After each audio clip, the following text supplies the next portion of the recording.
Well, I want to give you a message of hope. This is that season of the year where you want to have a message of hope.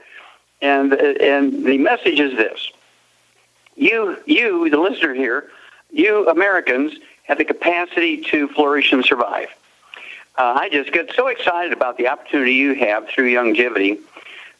We actually have a new book coming out in about 3 months. It's so exciting.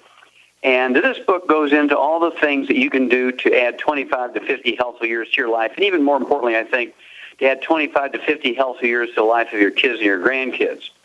Now, the oldest person ever, what I would consider documented, who lived in the 20th and 21st centuries, I'm talking outside the biblical ages of the great prophets. And so, Methuselah, the biblical prophet, lived to be 969 years of age. I'm talking about in modern times.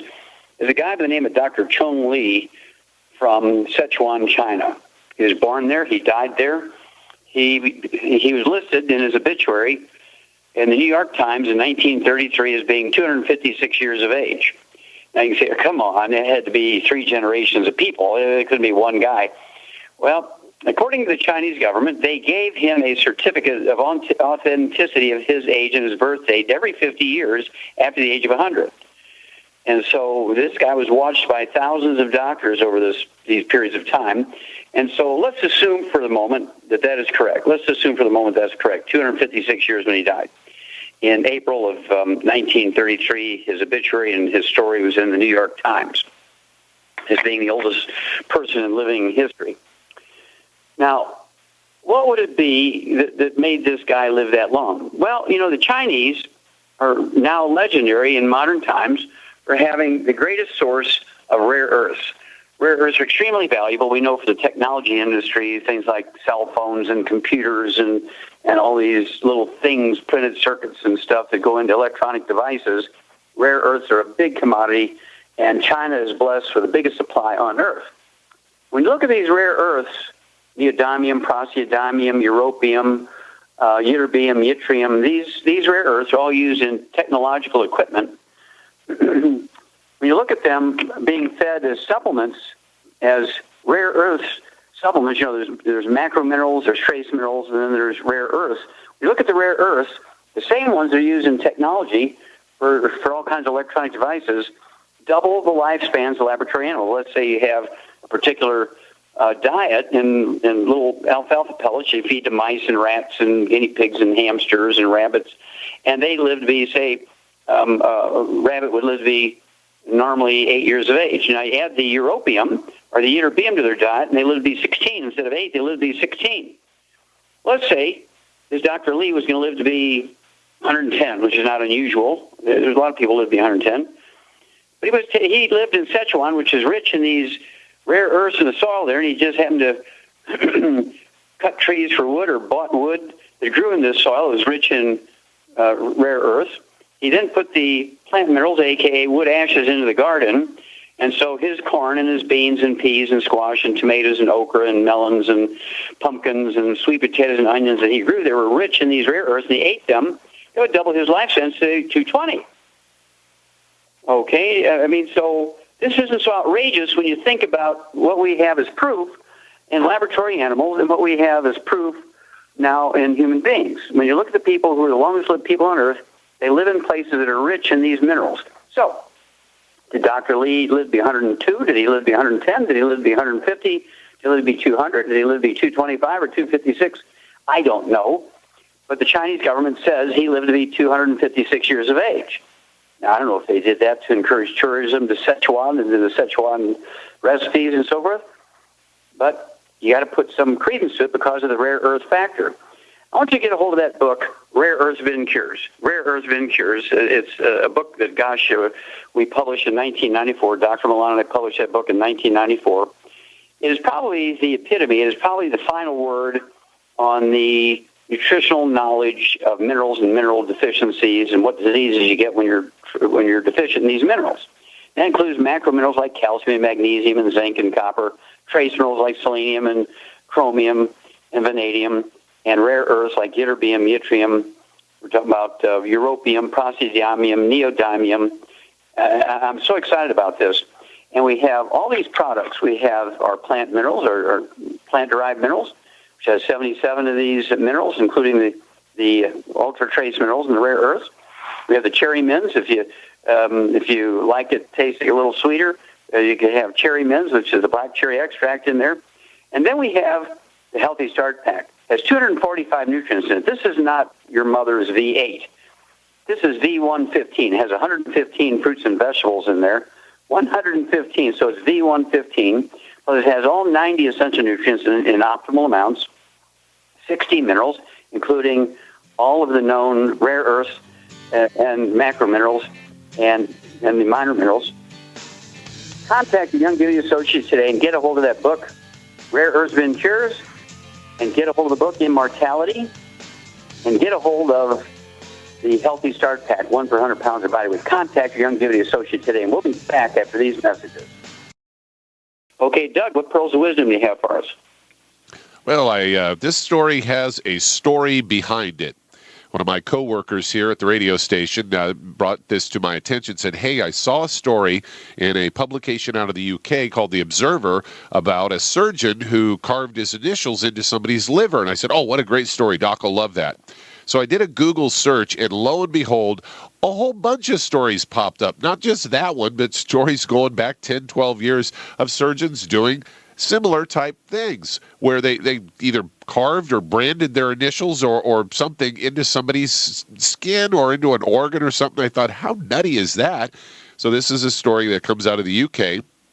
Say this surgeon has been, there are allegations he's been suspended over that he branded his initials into a patient's liver. At the University Hospitals Birmingham NHS Foundation Trust, they confirmed that this surgeon at Queen Elizabeth Hospital in Birmingham did this because another surgeon found this during a routine operation. I was like, what's that on the liver? Oh, that's this guy's initials. And so they say that he's been suspended pending an internal investigation till it's carried out. And so then I pulled up a couple of these other stories. This one's from 2000. And this is actually a doctor who decided to, they said this, Lilana Getz was wheeled into an emergency room at Beth Israel Hospital, and the reason, she had every reason to trust Dr. Alan Zarkin to deliver her first child. He'd coached her for 7 months of prenatal care, and two had developed a friendship with one lawyer described as more than a doctor-patient relationship. It was kind of a bond that led Dr. Getz and Dennis to invite Dr. Zarkin, 61, to spend summer nights with her and her husband at their country home in East Northport in Long Island. But on the 8th of September, the day that she was undergoing cesarean section to deliver her baby girl, Dr. Getz held up a mirror to her stomach in the recovery room and discovered that Dr. Zarkin had carved his initials AZ into her abdomen. She said, I felt like a branded animal. And of course, obviously, a lawsuit ensued after that one. And I have another one here. This was actually an addendum to an original story. This is from 2002. They said 9 more women have come forward to say that a Kentucky surgeon branded their uterine with his initials of his alma mater. The women are filing a lawsuit, or did at least back in 2002, against Dr. James Gellier, a 38-year-old surgeon. And so he alleged that this guy used a cauterizing instrument to burn initials UK, that's he's a graduate of the University of Kentucky, on her uterus during a hysterectomy. And they say 9 more women came forward after they heard the story and found out that they'd done this to him too. And this one is a doctor who had more brains to get through Harvard Medical School than sense, I think.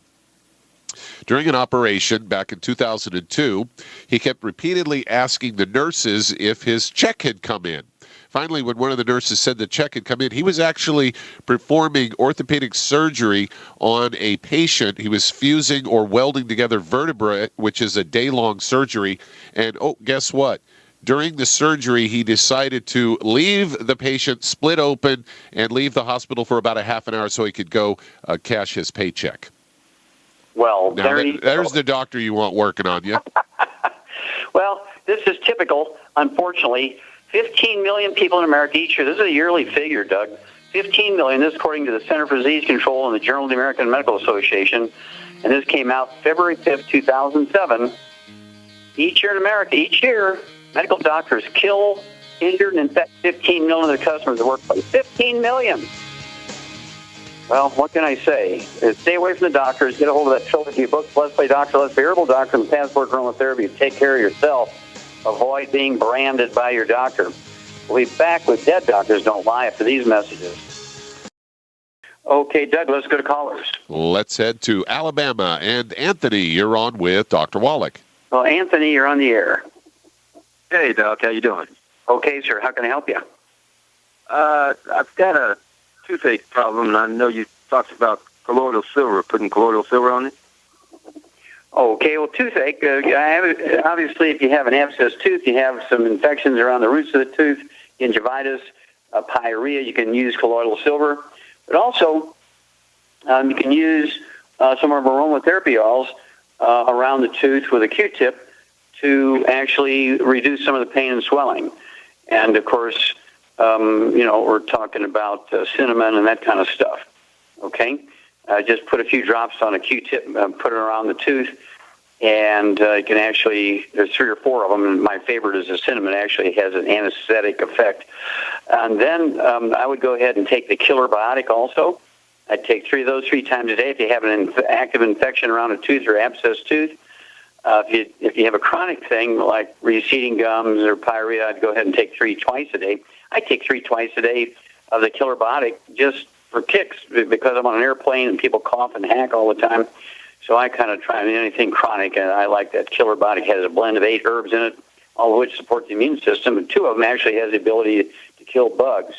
So that kind of sums up the sort of things I would do. Make sure they're getting all 90 essential nutrients appropriate for body weight, and we'll go from there. Appreciate it. You bet. Have a happy holiday. All right, Doug, let's go to callers. Okay, let's head to Salinas, California. And Betty, you're on with Dr. Wallach. So, Betty, you're on the air. Yes. I called in a while back about a man that had this valve in his throat, and I didn't have a lot of information. You told me to call back. Well, I do have more information. Okay, well, hang on, dear. We got to run to one of these message moments. We'll be back, and we'll get the question here after these messages. Okay, Doug, let's go right back to California. And Betty, okay, you're going to tell me about this fellow here, Betty. Tell me about this valve in his throat.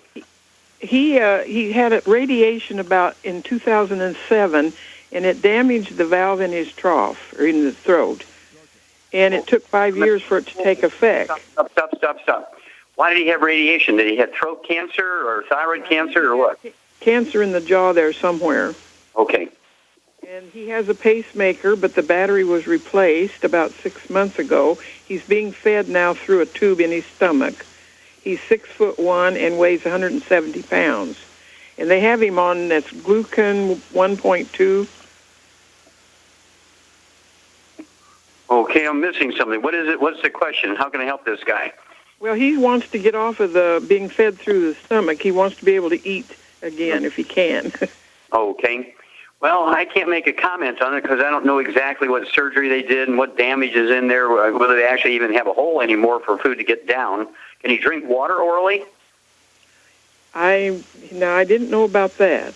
Yeah, so we may want to know that because we do have a liquid meal replacer that he could actually throw a couple of eggs in, make it with heavy whipping cream, and of course we have all of our liquids, the Healthy Start Pack. He could use that, which is primarily liquids, and he could sip on 2 or 3 doses of that a day in addition to, again, 2 or 3 meals of this Slender Effects Weight Management System. It's actually meant to be a weight loss product if you make it with water, but if you make it with heavy whipping cream, throw a couple of eggs in there, it'd be good nutrition. You have 2 meals a day of that. They could have chicken, vegetable soup, and that kind of stuff as additional food. But, you want to find out if he can actually drink liquids. If he can drink liquids, it'll be easy to get him off that stomach tube. But if he can't drink liquids, then he's probably going to be relegated just simply because of physical limitations. And certainly, with a history of cancer, I'd make sure he's getting a guy that size, 170 pounds, I'd make sure he gets like 9 selenium a day. That's 3 bottles a month, 3 breakfast, lunch, and dinner, and 2 of the Healthy Start Packs per month. Okay, Doug, let's go to callers. Let's head to Houston, Texas. And Georgia, you're on with Dr. Wallach. Hello, Georgia. You're on the air. Thank you for taking my call, Doctor. I'm calling for my son who has been diagnosed with clinical depression. The first thing is that his neurotransmitters are depleted and he has trouble absorbing vitamin D, even though he's a baseball coach and outside a lot. Has a lot of difficulty making decisions, and he's sensitive and has some anger issues, but I believe it's all with the... Okay, stop. Okay, you said, did you say he had trouble absorbing vitamin D as in David or B as in boy? D as in David. Okay. Now, how old is this fella? He just turned 40. Okay, and is he working? Yes, he's a baseball coach, and he's outside a lot. Okay, so does he work for a high school or a university? Yes. Or okay. Yes. So he's a high school coach. Okay. Not a university, I'm sorry. He works for a high school. Okay. Okay, we got to run to one of those message moments, so hang on. We'll be back after these messages. Okay, Doug, let's go right back to Texas and Georgia. That sounds funny. Go to Texas to Georgia. And let me ask you a couple of questions about your son. Does he have a history of his appendix being taken out? No. Did he have any eczema or dermatitis, any skin problems? I would say a little eczema, maybe. A little. A little bit like what, on his ear or on his... Like the itching in the head. Kind of scalp? Yep. Yeah, and... Mm-hmm. All right. Did he have any history of asthma as a kid? No. No asthma. Do you have any other children? Yes. I have two other children that are older than him. Okay. Did they have any trouble with asthma or eczema or appendicitis, anything like that? No. Okay. Well, your son may be suffering.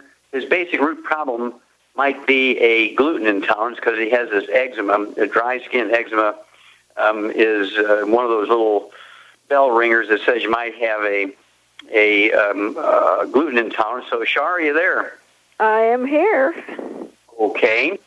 What would you give a guy who's suffering from clinical depression? I'm assuming he's on medications. Is that correct, Georgia? Yes, he is, but I did not get the name of the medication. That's right. We probably can guess. But anyway, he's on medications, but what diet would you put him on that will not interfere with his medication? What diet would you put him on, Sean? I'm putting him on a gluten-free diet. It won't interfere with his medication. And he needs to eat a lot of eggs, and he needs to take some de-stress. Okay, very good. Other things. Well, sure. Yeah, what does he weigh? What does your son weigh, Georgia? He's about 6'1", and he weighs about, I would say, close to 200 pounds, maybe 190. Yeah, okay, close enough. I'd have him go ahead and take 2 healthy start packs per month. And as Shar said, I'd have him take 3 of the de-stress capsules at breakfast and dinner. That's 2 bottles a month. And keep him away from all the bad stuff, fried foods, processed meats, oils, margarines, mayonnaise, salad dressings, cooking oils. Surely he's got to stay away from gluten, wheat, barley, rye, and oats. I'd have him listen to that CD called Cereal Killers. It gives all the hidden places you're going to find gluten, including dry dog food, dry cat food, dry fish food, dry bird food. Everybody in the household's got to be gluten-free so there's no cross-contamination. And then I would go ahead and make sure that this guy is, as Shar said, 190, 200 pounds. I'd have him eat 6 to 8 eggs a day, soft poached, soft boiled, or soft scrambled in butter. Give us a call every couple of weeks. Let us know how your son's doing. Okay, Doug, let's go to callers. Let's head to Los Angeles, California. And Barbara, you're on with Dr. Wallach. Well, Barbara, you're on the air. Hi, Dr. Wallach. I talked to you last week regarding my little puppy that had distemper diagnosed on Wednesday. Mm-hmm. And on Sunday, he started to develop a huge abscess on the side of his neck. I did order what you told me to get. I received it yesterday while I was at the vet again. I took my dog to the vet, and he thought that the abscess was probably full of pus. So he did a abstraction or whatever, took out some of the fluid, and it was all blood. And out of the 2 vets at my veterinarian's office, neither one of them have ever seen anything like that wouldn't be related to some sort of trauma, and the dog has not been traumatized. So I'm wondering what your thoughts are about why he would have about a flattened ping pong size ball on his right neck, right around where the lymph node would be. It goes from the center of his throat up to his ear and down to his shoulder. It is reduced now because they gave him 1 milligram of cortisone yesterday, so he's doing much better today. But they're stumped as to why he would have this darkened blood in his neck. Sure. Well, first of all, do you have another dog in the house? I do. Okay. Is it a bigger dog? Yes. Do they stay in the home when you're not in there? Do they stay there together? No. Do you think that my bigger dog did something to him? It's possible. They're just wrestling around, just like 2 brothers wrestling around. Okay, that clearly is a possibility. So it could have just been, it could be trauma that I was not aware of. Yeah, it could be just a bite, and especially how long have you had that puppy? Just 4 weeks, but Yeah. They've never really been together without my presence in the family room, so I never heard him yip or anything. And they might not. The big dog just grabbed him around the neck and kind of shook him a little bit. And the little dog is, either too scared to yip or couldn't yip because his throat was compressed or whatever.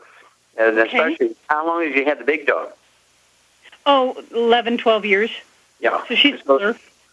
But see, here you're bringing a new dog into a place where it's a territory of dogs been there for 11, 12 years, and to think that they're not going to interact a little bit is they're going to interact. That's probably what it was. Okay. Now, one other question that just came up when you were talking to the caller before about depression. You were talking about something that sounded like bistro, but I know it wasn't in terms of, what he should take. I'm sure it's one of your supplements, but I don't know what it is. Oh, we have de-stress, and maybe what you're thinking about. Oh, de-stress. Okay. Yeah. All right. And now, real quickly. One of the reasons for depression, of course, is beriberi and pellagra. And if you ask a medical doctor, do we have pellagra or beriberi in this country? Oh, no, that's only found in third world countries. Those doctors should have their licenses taken away because beriberi and pellagra are 2 extremely common diseases. They cause dementia, they cause congestive heart failure, and they cause depression. And so anybody who thinks there aren't those diseases in this country should have their licenses taken away, and they should be put in jail. Now, Doctor, I called you also about myself on your second show because I have depression also, but I didn't mention it. I had premature macular degeneration from the time I was 7. I also talked about that, yeah. Child. Yeah, I remember. Is there something, I was told what to get, and I ordered everything. I haven't started it because I just received it last night. But okay, good. With the macular degeneration and the depression as a child, I've been depressed my whole life. Yeah. Is there something I should... You have to take the supplements and stay away from the bad stuff. And I've had people with problems for 75 years. And they're just a few months on the nutritional program, the problems either get significantly better or go away. And so you have to give them a chance. You're not going to do any good sitting on the shelf. But I'm just praise you for ordering them. Now it's time to take the next step, and that's to take them. Call me every 2 weeks after you start taking the supplements, and we'll have some fun. We'll be back after these minutes.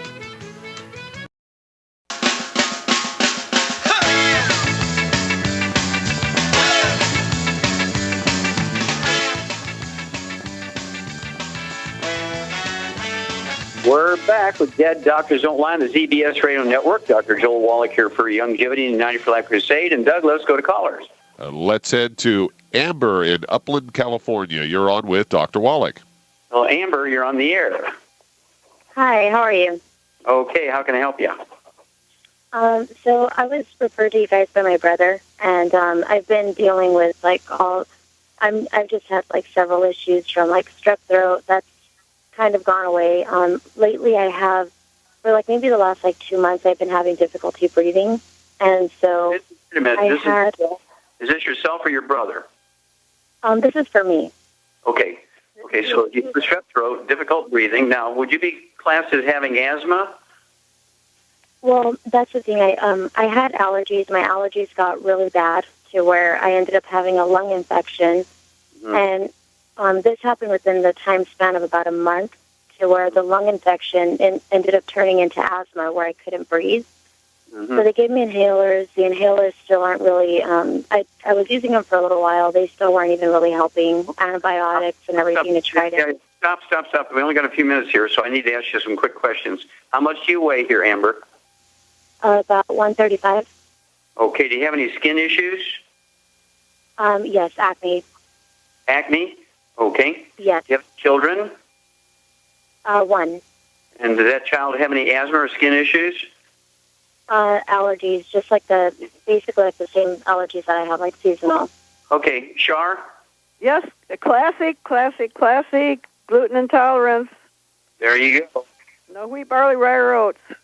Okay, and 135 pounds, what would you have her take? And same for her son. One healthy start pack. For her. And how much does your son weigh, Amber? He's normal, so maybe about like 50 pounds, and he's 8. 50 pounds, okay. Well, one healthy start pack will last him 2 months.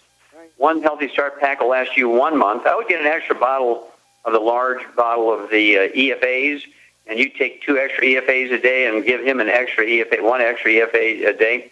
Plus, he'll get 2 of the EFA pluses from his, half a dose of the healthy start pack each day.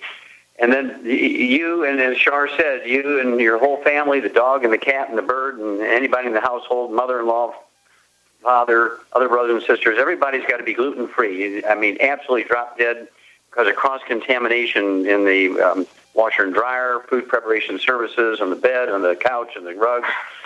And so everything must be gluten-free. Everybody, including the child, needs to listen to that CD, Serial Killers. There's a basic root problem here, and the reason why doctors are confused is they're just treating the symptoms. They're just trying to shut the door after the horse is out of the barn. They forget to close the stall. And so you have to go back to the root cause of why you and your children are having all these problems. And Shar hit the nail right on the head. You have a gluten intolerance. If you have any brothers and sisters, they've got it. And her mom's still alive, she's got it. And so everybody has to be alerted to this. You'll add 25 to 50 healthy years to your life if you get on a gluten-free diet. Most importantly, you're going to add another 25 to 50 healthy years to your kids' lives and your nieces and nephews' lives and your mom's life if everybody gets on a gluten-free diet. And call us every 2 weeks. Let us know how, because improvement occurs very quickly here when you get on a gluten-free diet and supplement properly.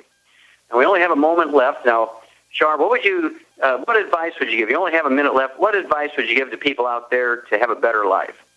Well, I think today, because there's articles now, gluten-free has gone mainstream, and they estimate now that at least 70% of Americans have a gluten intolerance. So anybody that's got any kind of health issues, get on a gluten-free diet right away so you're able to absorb at least a little bit of nutrition that's in the food. So that'll make you feel better right off the get-go. And then everybody should be on a healthy start pack based on their body weight, and that will basically ensure that you don't get sick. There you go. And there is no insurance policy that actually protects you from disease, prevents or cures the disease. It only pays the doctor when you screw up. Youngevity's Healthy Start Pack will help you reduce your risk of disease. What a concept. Well, thank you, Shar. Super job. Thank you so much, Doug and Billy. Superlative job as usual. God bless each and every one of you. God bless our troops. God bless our Navy SEALs. And God bless America.